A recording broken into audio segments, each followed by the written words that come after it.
hvorfor skulle man tage imod tilbud om at få en skøn skolekonsulent?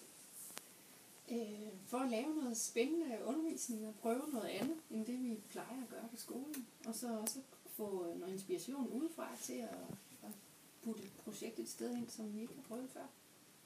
Ja. Hvad kan man med en skøn skolekonsulent, eller hvad kan en skøn skolekonsulent supplere med til et projekt? Andet, som vi havde ude, synes jeg supplerede rigtig godt med at komme med nogle idéer, som var lidt vildere end det, vi selv har tænkt.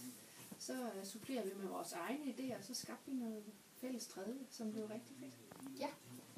Hvad gør det ved eleverne, at de selv er med til at bestemme og sætte præg på rummet? Det her med at have medansvar, det tror jeg, det betyder rigtig meget.